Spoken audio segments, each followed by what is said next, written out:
Mon frère, dans ta vie, tais-toi devant ces choses. Lorsque tu vas vers un chantier et qu'il est inachevé, ne juge pas, ne parle pas. Tu ne sais pas ce qu'il sera. Tu ne connais pas le plan de l'architecte. Et tu peux voir qu'il n'y a qu'un trou. Mais ce n'est pas un trou. C'est un immeuble de 10 étages. Et des fois, les gens que nous rencontrons sont comme des chantiers. Il n'y a qu'un trou. Et tu le regardes, tu le méprises. Alors que dans 10 ans, 20 ans, ce sera un gratte-ciel. Taisez-vous devant la destinée des hommes. Ne parlez pas beaucoup devant la destinée des hommes. Nous que vous voyez là, beaucoup de gens nous ont méprisés. Beaucoup de gens nous ont méprisés, mes frères. Mais aujourd'hui, nous sommes une surprise pour eux. Tais-toi devant une chenille qui est dans son cocon. Quand la chenille entre dans le cocon, elle est atobe. Elle reste fixe. Elle est laide. Mais donne du temps. Il y aura la métamorphose. La chenille va devenir un papillon. Et certains au milieu de vous, vous êtes dans un cocon. Rien ne marche. Tu ne bouges pas. Tu es au même endroit. Financier, spirituellement, rien ne marche. Et demain, tu seras un beau papillon. Quand tu te tiens devant un tableau noir, garde silence. Tu ne sais pas ce qu'on va y écrire. Certaines personnes sont des tableaux noirs. Rien n'est écrit. Ce sont des personnes lambda. Des personnes qui ne marquent pas. C'est une personne, tu oublies même son nom. Mais demain, c'est l'examen de ta vie qu'on va écrire sur ce tableau. Dieu fera dans sa vie des choses où tu dois aller prier pour dire Dieu, est-ce que c'est toi ou c'est pas toi? Il y a des niveaux où Dieu commence à agir dans ta vie. Même les chrétiens commencent à prier. Est-ce que c'est Dieu ou c'est la magie? C'est un examen que Dieu donne.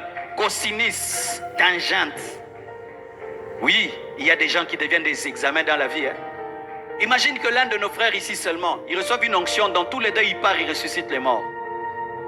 Nous allons aller en prière pour prier Dieu, est-ce que c'est toi? Même les gens qui croient à la puissance vont aller dire Dieu, est-ce que c'est toi? Tu entends partout le part, ressuscite. Les gens ne font que ressusciter. Ils disent seulement, ah, les gens ressuscitent. Lorsque tu vois un homme et rien n'est écrit, ce n'est pas que le maître n'a pas la craie. Quand tu vois un papier vide, ne te moque pas du papier vide. Tu ne sais pas quelle lettre on va écrire. Peut-être une recommandation présidentielle. Arrêtez de mépriser les hommes. Arrêtez de mépriser les hommes. Ne méprisez jamais un homme. Même les païens disent des fois à leurs filles, on ne se moque pas d'un homme. Même les païens disent ça. On ne se moque pas d'un homme. Parce qu'un homme aujourd'hui, il peut marcher avec des babouches. Mais demain, il devient ministre. C'est pourquoi même sœur, quand tu dis d'un homme qui veut t'épouser, ne l'insulte pas. On ne dit pas non à un homme en l'insultant. Dis seulement non. Ne dis pas regarde-toi, regarde-moi, regarde-toi. Arrêtez ces regarde-toi, regarde-moi. Il va te doubler un jour dans la pluie. Je sais ce que je dis, hein. Je connais une fille il y a longtemps. Non, je saute cette partie. Elle va suivre la vidéo. Elle m'a méprisé, frère. Je suis allé demander la main en bus. Elle m'a regardé. Tu dis je t'aime à pied, tu rentres à pied. Ne méprisez jamais les hommes. Ne regarde pas ta vie pour juger un homme, tu n'es pas Dieu. Ne te moque jamais d'un vase brisé dans les mains d'un potier. Ne te moque jamais d'un vase brisé dans les mains d'un potier. Tu ne sais pas ce qui va devenir un vase d'or. Si tu pouvais regarder Pierre en train de renier Jésus, quel futur tu allais lui donner? Tu allais dire zéro, il n'y a rien ici. Mais Jésus voyait, même derrière le reniement, que cet homme sera prêt à mourir pour moi. Il n'a pas pu mourir pour moi parce qu'il n'avait pas le Saint-Esprit. Quand il aura le Saint-Esprit, Pierre mourra pour moi. Il m'aime beaucoup mais n'a pas la force. Je lui donnerai la force. Ne te moque pas d'un homme qui est tombé dans le péché.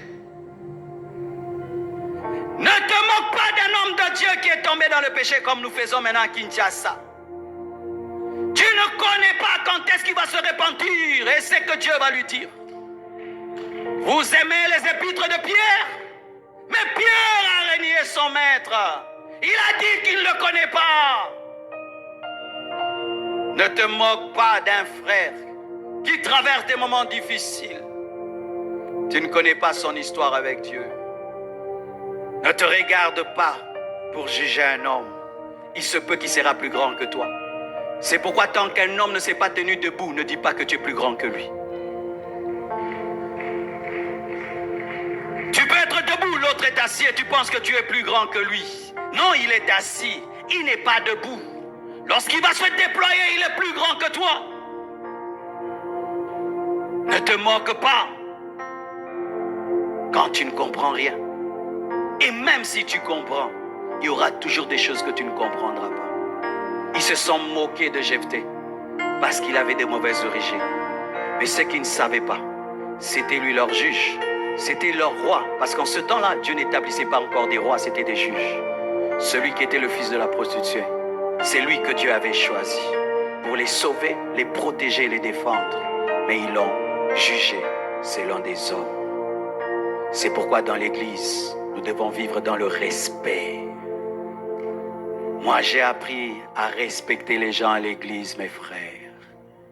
Ça fait 23 ans que je suis pasteur et ça fait maintenant plus de 31 ans que je suis chrétien. Je crois bien, 31 ans. J'ai vu des frères à l'église qui venaient étudier à l'église. Ils n'ont pas de maison. Ils habitent l'église. Il a toujours le même pantalon. Il prie tout le temps. Il cherche Dieu. Toi, tu viens de chez vous, tu as papa, maman, et tu le regardes. Mais il prie Dieu de tout son cœur. Aujourd'hui, ils sont dans le monde entier. Ils influencent la terre. Ils ont tout ce dont ils ont besoin. Les choses qu'ils demandaient à Dieu dans le secret, Dieu a entendu, Dieu leur a donné. Un jour, un homme de Dieu a rencontré une sœur. C'était la fille d'un médecin. Il lui a dit, ma sœur, j'aimerais t'épouser. Et la sœur voyait le frère à l'église. Et il était bien habillé des fois. Et puis il dit, frère, je viendrai te visiter. Et ce jour-là, elle est arrivée quand le frère ne s'y attendait pas. Et la sœur arrive. Il y avait une porte. Elle entre, c'était une belle maison. Et puis elle pose la question, où est le frère Sonny? Elle dit, frère Sonny, il est derrière. Elle était déjà étonnée qu'on ne dise pas qu'il est dans la grande maison. Frère Sonny habitait dans cette grande parcelle, mais dans la petite guérite. Et elle va, elle trouve le frère Sonny qui dormait sur un lit dont lui-même avait le secret. Tu connais ces lits-là, il faut que tu t'assieds avec expérience et sagesse. Et lui, il était malade. Elle trouve le frère Sonny là. Hé, tu habites ici? Oui, j'habite ici. Ah, Seigneur. Elle a dit n'importe quoi. Si la situation d'un frère est misérable, ne crache pas dessus. Tu peux te retirer seulement, mais ne crache pas dessus. Elle a jugé ce frère en fonction de son présent. Et lui a dit, mais Dieu, un jour changera ma vie. Ah, excuse-moi. Elle est partie. Et puis elle a épousé un médecin. Vous voyez, les médecins des fois sont non payés. Et ils grèvent. On bouffe leur argent. Et lui, il est devenu rockman. Et un jour, il passait, il y avait la pluie. C'est lui qui m'avait raconté ça quand il nous prêchait. Et il voit la sœur avec son médecin sous la pluie avec un parapluie. Il s'est arrêté. Et ils sont entrés. Il les a amenés chez eux. Mais il s'est arrangé de passer d'abord par chez lui.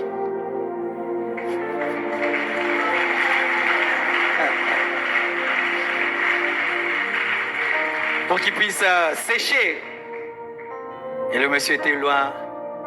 Et la fille est venue et lui a dit, je comprends le verset qui dit que tu perdras par ta faute ton propre héritage. Elle a dit ça. C'est pas que j'encourage les frères, t'as rien, tu cherches une femme. Non, ne changez pas mon message. Ne changez pas. Lui, il avait un ministère déjà. C'est pas que t'as rien là et puis tu veux, non. Il avait déjà un ministère, mais il était au début. Au début du ministère, mes frères, je transportais les bancs. J'achetais les bancs à Montbéliard, dans la boue. J'allais au marché acheter une chaise en plastique. J'habitais des maisons dans lesquelles il pleuvait, dans lesquelles il y avait des gros rats. Je restais devant un arrêt de bus jusqu'à 23 heures pour trouver un taxi. Nous serons à 2 devant. Certains, en voyant ça, m'ont méprisé. Et d'autres ont vu qui je serais. Ne vous moquez jamais d'un homme. Jamais d'un homme. Parce que là où tu es, pour toi c'est le top. Mais l'autre va commencer là où il est ton top et va dépasser ça. Chaque homme est un point d'interrogation. Chaque homme est un mystère. Et quand tu sais ça, tu respectes les hommes. Dans ce pays, il y avait les mouvanciers. Il n'y a plus les mouvanciers. Il y avait les rôles changent. Les rôles changent. Même vous qui avez le pouvoir, soyez humbles. Que tout le monde soit humble. Que Dieu vous bénisse.